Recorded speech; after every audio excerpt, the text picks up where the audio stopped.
Teman-teman, siang ini aku akan mengantar Nyonya ke panti jompo, tapi karena Nyonya harus makan siang dulu, karena jamnya itu sekitar jam 4 ngantarnya ke panti jompo, jadi agak nyantai. Nyonya nggak mau masak, katanya beli aja. Jadi saya belikan nasi kare ikan ya teman-teman.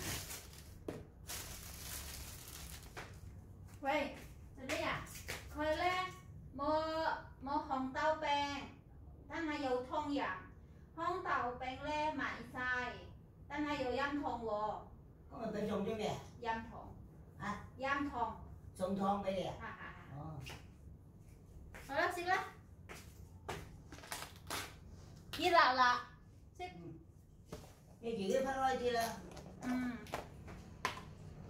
Ini satu porsi banyak, jadi bagi dua sama saya.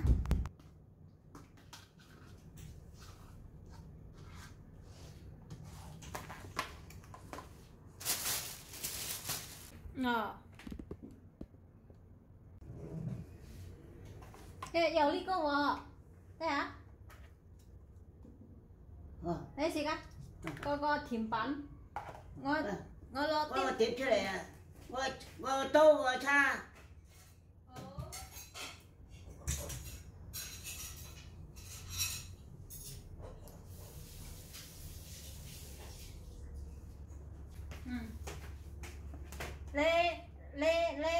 Le bay li to nên chỉ cái gì cái to ngó ne bay li to lo ngó lo hả má ne cà phê ngó li to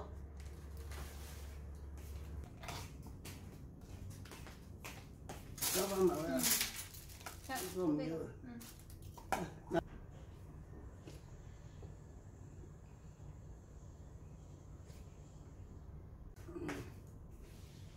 nè trên gan xin lo nè em li có xin em thông hả mày à Đúng rồi. ý cả hả mày à Đi cho mai vừa cho.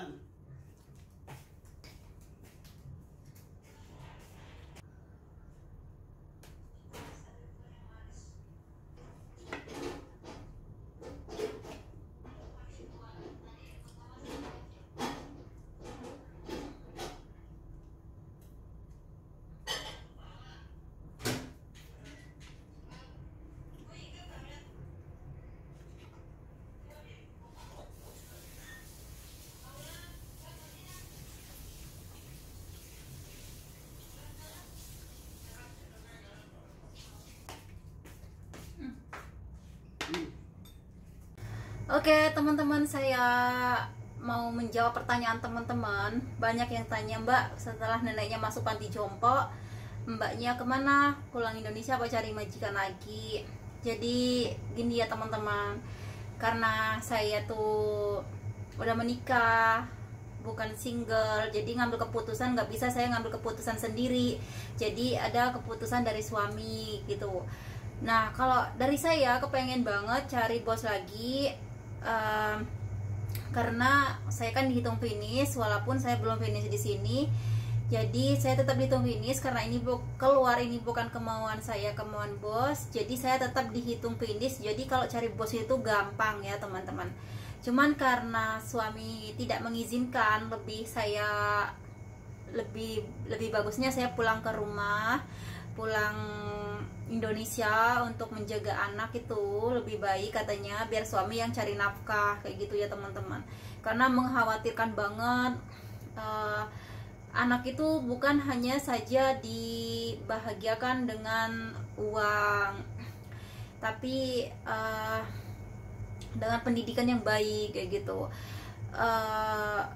Anakku sekarang ini bersama neneknya, tapi untuk pendidikan tanpa awasan orang tua itu lebih bagusnya ke orang tua gitu. Jadi ada salah satu orang tuanya yang bisa ngejagain anaknya. Ya udah, karena keputusan dari suami lebih baik dan suami juga lebih nyaman, lebih anteng, nggak banyak was-was, ada aku yang ngawasin anak kayak gitu ya teman-teman. Ya bukan nggak percaya dengan nenek dan kakeknya yang ngejaga, tapi kalau orang tuanya sendiri itu lebih bagus kayak gitu. Ya udah, dibagi tugas ya. Oke teman-teman, jadi yang banyak tanya mbaknya kemana, itu jawabannya ya saya pulang Indonesia untuk menjaga anakku. Semoga ini keputusan yang tepat ya teman-teman. Semoga ini berkah dan barokah untuk saya dan suami dan anakku dengan pilihan aku seperti ini. Kalau cari uang ya memang nggak ada habisnya, cari uang itu nggak ada cukup-cukupnya. Tapi anak lebih penting, pendidikan anak lebih penting, kasih sayang orang tua ke anaknya itu lebih penting. Jadi ya udah, saya udah memutuskan bulat untuk pulang aja. Ya semoga aja keputusan aku ini keputusan yang terbaik, dan semoga lebih berkah dan barokah gitu ya teman-teman. Amin amin ya robbal alamin. Jadi kalau teman-teman yang masih banyak tanya, Mbak pulang Indonesia atau cari majikan lagi, aku milih pulang aja, ngikutin apa kata suami. Semoga ini pilihan yang terbaik ya teman-teman. Rezeki sudah ada yang ngatur, ya udahlah pasrah gitu, karena anak lebih penting, pendidikan anak dan pengawasan dari orang tua lebih penting, kasih sayang kedua orang tuanya lebih penting untuk anak. Jadi ya udah, saya udah pikir matang-matang, lebih fokus ke anak, kerja. Ya udah pasrahkan sama yang kuasa. Semoga rezeki suamiku semakin lancar, semakin deras rezekinya, berlimpah, semakin berkah dan barokah setelah aku lebih memilih keputusan ini untuk lebih menjaga anakku, kayak gitu ya teman-teman. Amin amin ya robbal alamin. Doa yang terbaik buat dari teman-teman online ya, semoga nyanyaku betah dan tidak berlarut dengan kesedihan, dan semoga nyonya belajar dan mau menerima kenyataan dari hidup yang sudah nyaman di rumah sendiri, tapi sekarang harus berada di panti jompo. Semoga nyonya menerima kenyataan kayak gitu ya teman-teman. Ya memang nggak cepat sih ya, nggak langsung dia harus menerima itu semua karena nyonya nggak terbiasa. Tapi semoga nyonya mau belajar kayak gitu,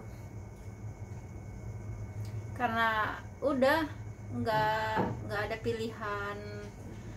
pilihan lain. Jadi nyonya harus masuk panti jompo karena keponakannya pernah nyonya aku menolak, ngomong mau digagalkan aja panti jomponya. Kamu pikir kata keponakannya, kamu ada uang nggak buat bayar kontrakan kamu di sini segitu banyak, anakmu nggak ngurus katanya. Terus kamu gagalkan itu panti jompo, emang kamu mau tinggal di mana setelah mengambil panti jompo? Itu kan nggak gampang, itu butuh waktu yang tidak sebentar, butuh waktu bertahun-tahun. Orang antri di luar sana aja belum pada dapat, terus kamu udah dapat mau kamu gagalkan. Terus setelah kamu gagalkan, kamu sudah nggak punya apa-apa, uang kamu nggak bisa, orang tidak mau nerima kamu ngontrak rumah, anak kamu nggak ngurus, terus kamu mau jadi gelandangan, kata keponakannya. Kamu mau jadi gelandangan di luar sana? Di panti jompo itu ada yang ngurus, itu lebih bagus. Kamu tinggal makan, tinggal tidur, ada apa ya, ada perawat di sana. Kenapa kenapa kamu nggak mikir sejauh itu, katanya. Kalau kamu gagalkan, terserah kamu jadi gelandangan di luar, katanya gitu ya teman-teman. Dan nyonyaku terdiam. Semoga itu jadi renungannya nyonya. Memang keponakannya keras, kasar, tapi ada sisi baik, kebaikan buat untuk si nyonya juga. Cuman keponakannya nggak bisa ngomong pelan, keponakannya nggak bisa sabaran kalau ngomong itu, memang dengan bentak-bentak. Padahal nyonyaku tuh hanya kurang kasih sayang, tapi kan keponakan jauh, keponakan dari suami, bukan keponakan nyonya sendiri gitu. Jadi mungkin ada rasa keterpaksaan mungkin membantu nyonya karena kasihan gitu ya. Jadi ya begitu, jadi agak kasar. Dan nyonya itu cuma hanya butuh kasih sayang aja sih, kurang kasih sayang. Kalau ngomongnya pelan, lembut, jadi dia kayak ada yang mengasihani, ada yang menyayangi. Mungkin nyonya kok akan luluh ya teman-teman. Tapi karena keponakannya itu nggak bisa pelan, saya udah mencoba ngomong sama keponakannya, nyonya itu nggak bisa dikasarin, tapi keponakannya nggak nerima, dia nggak suka gitu loh. Yang jelas dia nggak bisa loh ngomong pelan gitu, dia bisanya mengeluarkan isi hatinya dengan membentak, dengan kasar, kayaknya itu udah watak gitu, tapi nyonya nggak bisa nerima. Ya udah ya teman-teman, habis ini aku mau ngantar nyonya ke panti jompo. Nanti ngantar nyonya sekitar jam 4-an karena jam waktunya disuruh jam 4 sampai di sana, dan juga nggak begitu jauh dari rumahnya nyonya di sini. Jadi nyonya masih ada waktu luang sedikit kayak gitu. Sehabis makan duduk sebentar, saya suruh nyonya tidur biar rileks badannya nanti, dan nanti malam nyonya makannya di panti jompo teman-teman.